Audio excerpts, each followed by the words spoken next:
Hi, everyone. So I'll be talking about entitlements on macOS. Nothing in this talk is new. It's just I think this is an area that's a little bit underappreciated and that it's important for security. So I lead the Talos vulnerability discovery team.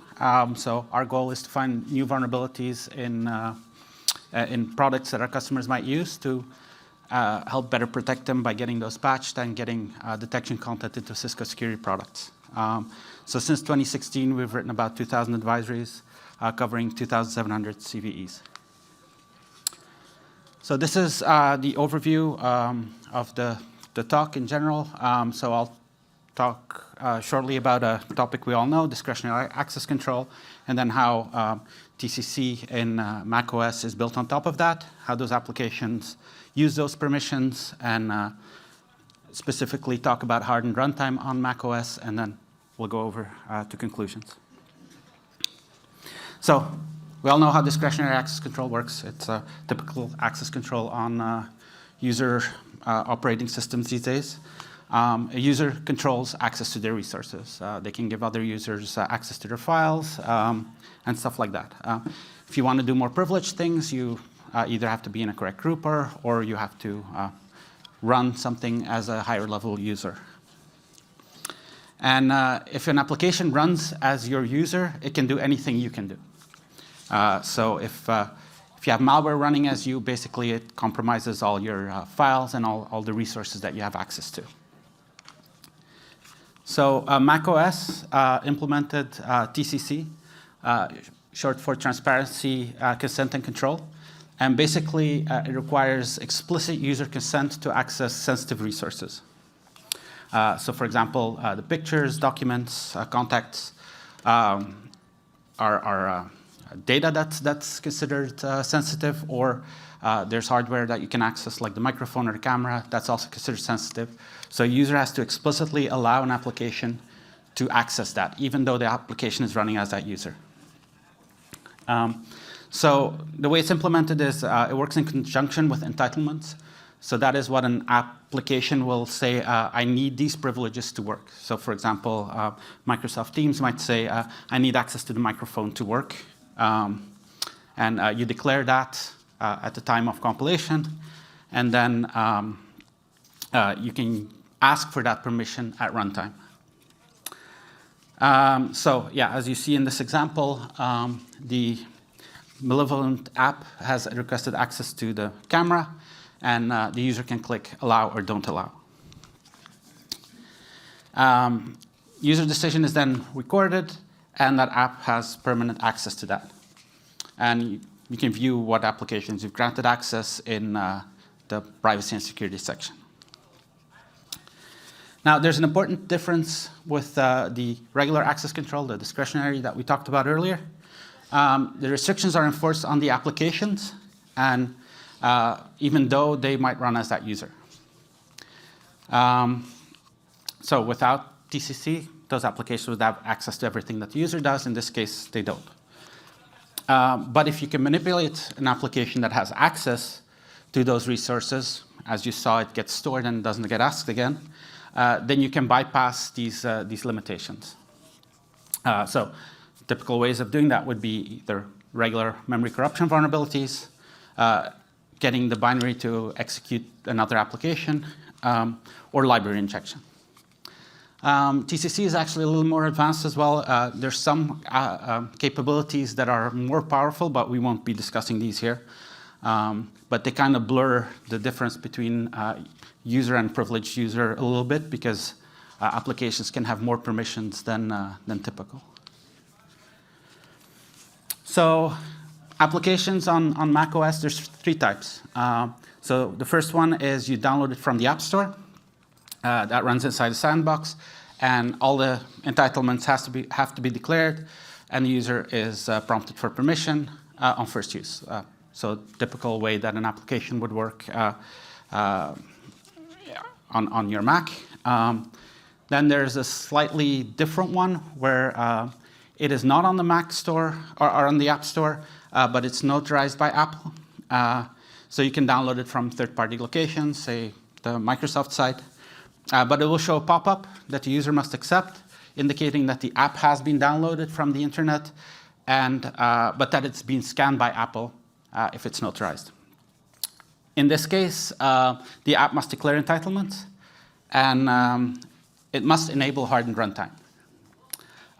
This is a requirement because it's not running inside the sandbox. And then the third type is not on the App Store, not notarized by Apple. It's hard to get those to run these days. So if you download it, you have to go to the security section and explicitly click open anyway, so they don't make it easy. And you have to have a permission set to enable that as well, to even be able to see that. So looking at hardened runtime, so it prevents code injection, library injection, and process memory manipulation by other applications. But there's exceptions that the application can declare if they need it. So the one that we're specifically interested here is disable library validation, which allows unsigned libraries to be loaded by the application. So this allows an application to load unsigned code.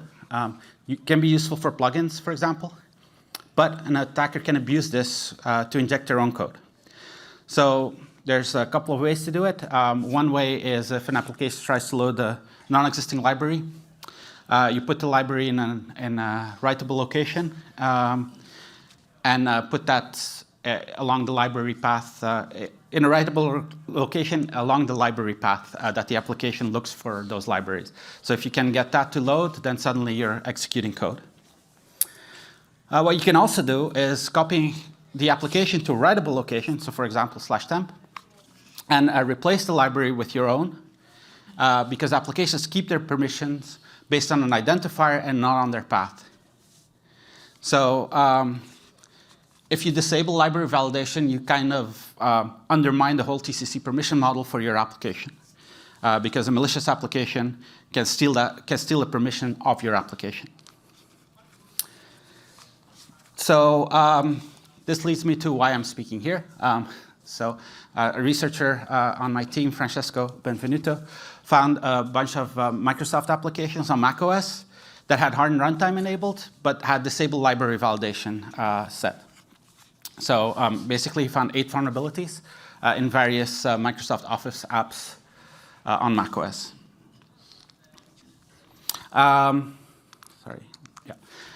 Because disabled library validation was enabled, essentially, he could inject a library into those applications and steal the permissions.